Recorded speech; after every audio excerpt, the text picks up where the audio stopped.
Hello. Hello students and welcome to this video. In this video, we will study the theory of determinants. It might take possibly two videos to finish this. So as I always say that when it is theory, you need to pay serious attention because if you miss the theory, you will not be able to understand when we solve problems. The link to download the PDF will be in description. At the end, I will show you my website where you can download PDFs and maintain an updated copy. Also, I'll show you my question answer website where you can come and ask questions or give answer to someone else's question. Now, I will repeat that pay serious attention when we are doing the theory. Really good concentration is required, okay? So get rid of all the distractions which you have. Put your phone on airplane mode or something and close the doors so that noise does not disturb you. And let's get started. So we have four numbers A, B, C, D. They may be complex or real. And we have this symbol A, B, C, D.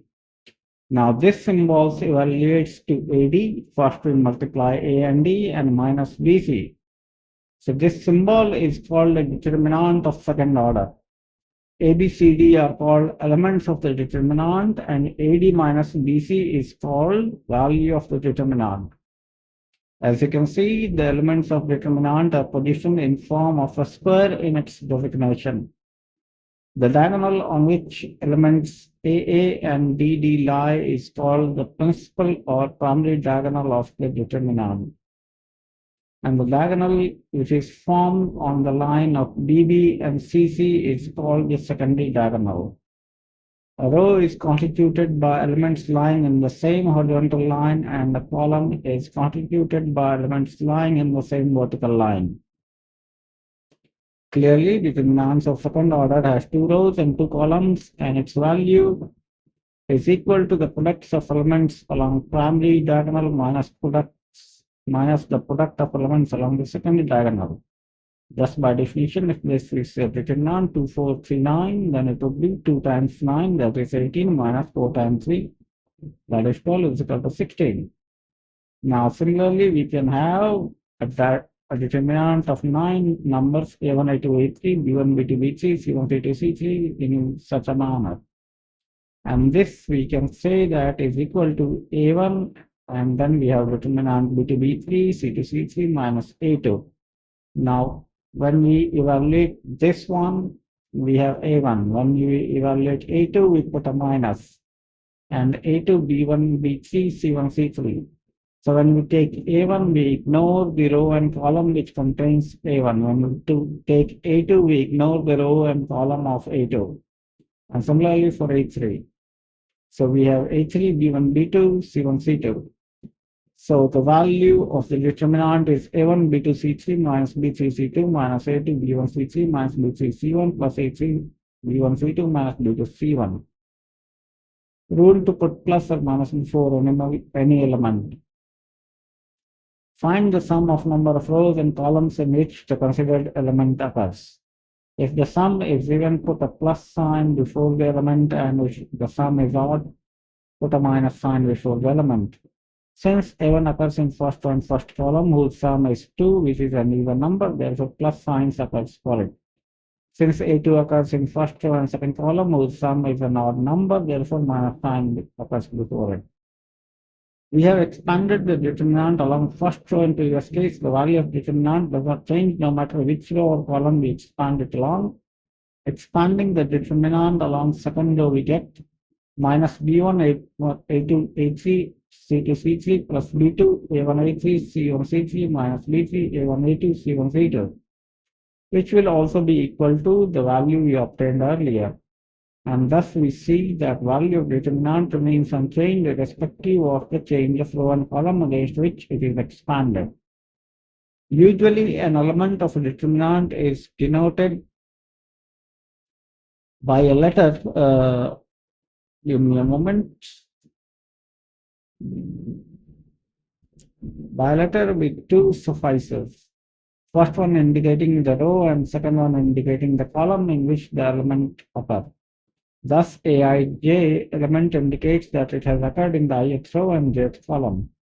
We also denote the rows by R1, R2, R3, and so on. Ri denotes the ith row of the determinant, while Rj denotes jth row.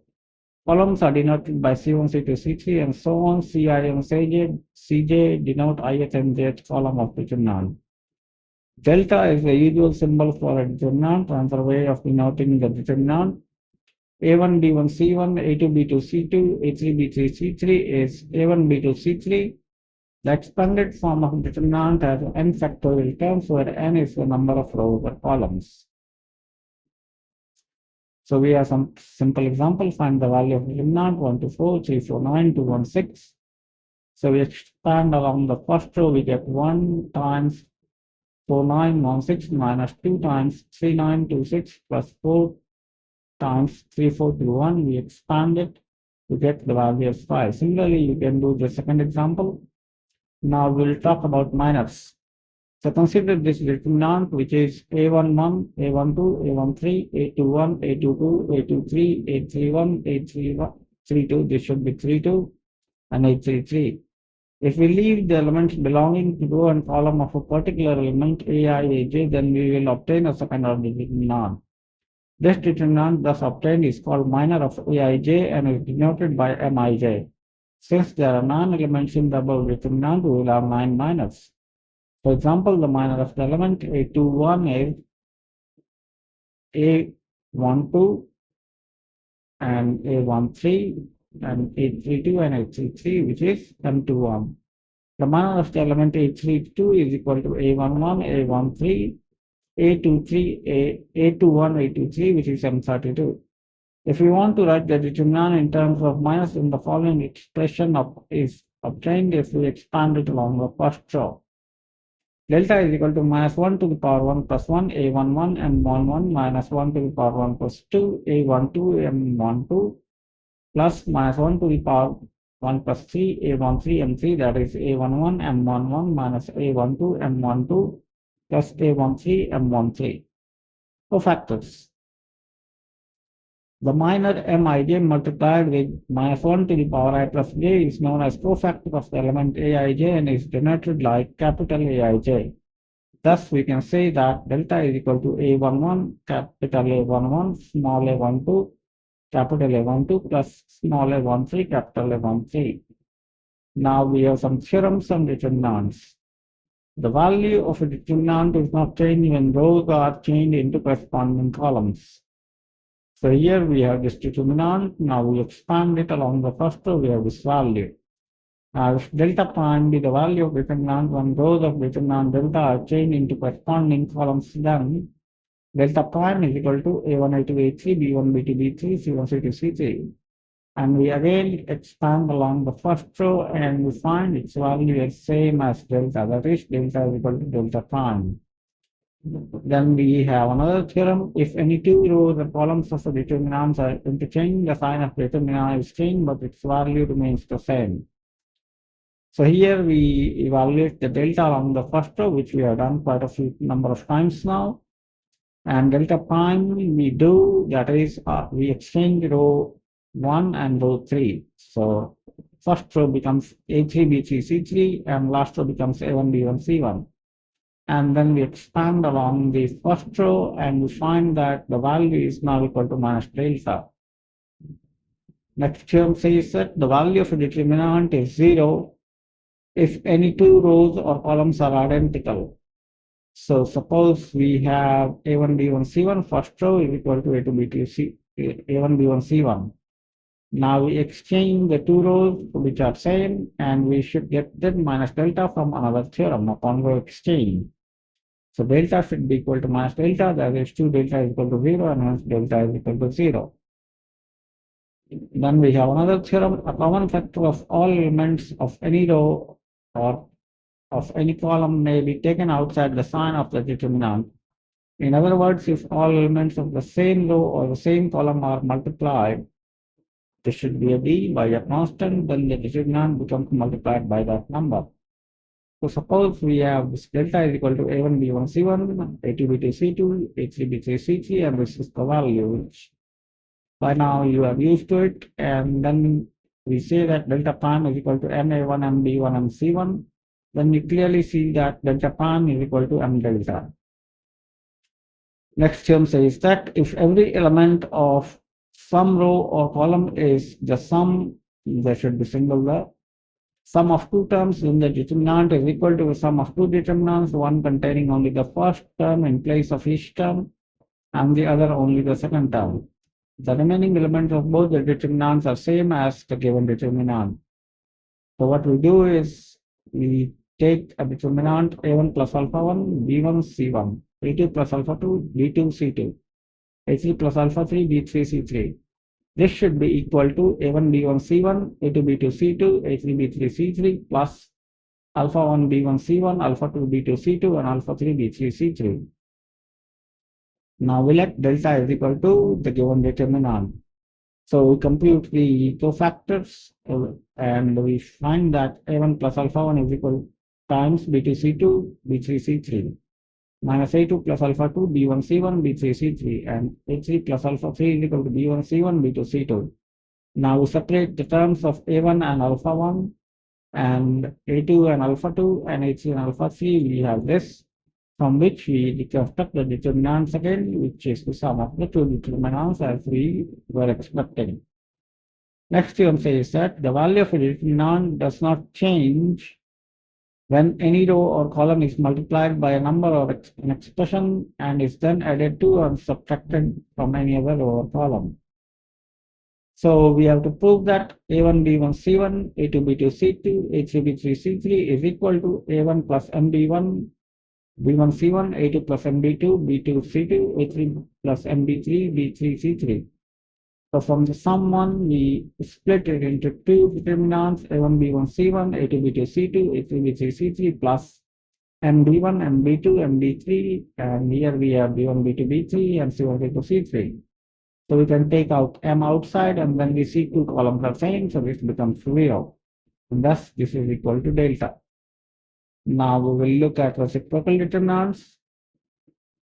Let's assume a determinant delta is equal to A1 A2 A3, B1 B2 B3, C1 C2 C3. Then capital A1, capital A2, capital A3, capital B1, capital B2, capital B3, capital C1, capital C2, capital C3 is equal to delta square, where capital letters denote the cofactors of corresponding small letters in delta. That is, AI is equal to cofactor of small ai, capital BI is equal to cofactor of small bi, and so on. Here, the cofactors are sometimes called inverse elements, and determinants made from them is called reciprocal determinant. So this is quite a bit of mouthful, so I wouldn't read it. Okay, you read it. I'll read the small parts. Delta 1 is equal to this reciprocal determinant. Then we have delta 1 is equal to these two determinants, and we multiply them together. Okay, so the rule is that you multiply this with all the row elements, and then you multiply A1 with the next row. So this column is produced, the second column and first row, then A1, A2, A3 with C1, C2, C3. So it's simple logic you can understand, and finally you will see that delta 1 is equal to delta cube, so delta 1 is equal to delta square. Similarly, if delta is a determinant of nth order and delta prime is the reciprocal determinant, then delta prime is equal to delta n minus 1, which can be proven by induction. And I want you to prove this by induction. Any minor of delta prime of order r is equal, there is a type of mistake, to the complement of the corresponding minor of delta multiplied with delta to power r minus 1. Provided that delta is not equal to 0, the proof of this is straightforward and you are supposed to do it. Now we have two methods of expansion. Let delta is equal to A1 B1 C1, A2 B2 C2, A3 B3 C3, and capital D is equal to A1 B1 C1 L, A2 B2 C2 M, A3 B3 C3 N, and L dash L prime, M prime, and prime R. Let A1, B1, and so on be cofactors of A1, B1, and delta. And the expansion of D, the sum of the terms containing R is R delta. Every other term contains one of the three elements, this should be N, and one of the three L prime, M prime, N prime. Again, A1L, L prime R, and B2C2, B3C3 are complementary minors of delta. Hence, quotient of LL prime in D is equal to minus quotient of A1R in D is equal to minus quotient of A1 in delta, that is minus A1. And similarly, quotient of Mn prime in D is equal to quotient of C2R in D is equal to quotient of C2 in delta is equal to minus C2. And thus we can show that capital D is equal to R delta minus A1 L prime plus B2 Mn prime plus C2 Nn prime plus C2 Mn prime plus B2 N prime N plus A2 NL prime plus C1 N prime L plus B1 Lm prime plus A2 Lm prime. Now we will look at symmetric determinants. Or should we stop here? I think we can stop here. And in the next video, we will start with symmetric determinants and we will end this story. So I hope that you were able to follow this video, and this last piece is a bit short in description. So I want you to expand this determinant capital D and verify this formula. Okay. I have taken shortcut in this, so it's not very detailed. So now I'll show you my website. So you come to my website astrologer.org. Second link is algebra, third is trigonometry, and fourth is coordinate geometry. So as you can see, coordinate geometry was updated today, and you have HTML format as well for coordinate geometry. When you download the PDF, this date will not be there. So you need to take this date and add it to PDF. And after 15 or 30 days, you can come back and see what has changed, and you can download the updated PDF if there is any, and add the date again. I cannot add the date to the PDF because it will break all existing links. Also, now I have started writing books in Duckbook. So the algebra and trigonometry were done in Contact. Now Duckbook can produce HTML format as well. So you can read HTML, and the best browser for this would be Firefox, because the book is written using MathML. So MathML best engine and most mature engine is Firefox. Although, as far as I know, Chrome, Safari, and Edge browsers also support MathML. So also the question answer website is kundika.astrologer.org. I implore you to come and join this website. So Cloudflare is taking a bit of time. Okay. So once you are here, you make a login, and then you have tags for mathematics like algebra, calculus, coordinate geometry, geometry, mathematics, probability, trigonometry. So if you do not have a tag for subject, use the generic tag mathematics, and I will see and add a tag if required. So let's learn and from each other. I'm not the smartest person in the world, so I may not be able to solve all the questions which you throw at me, but let's build a community and see how we can benefit from each other's knowledge and intelligence. So please do make a login here and feel free to ask questions and answer those as well. So with this, I will end this video here, and we'll meet again tomorrow with the remaining theory of determinants.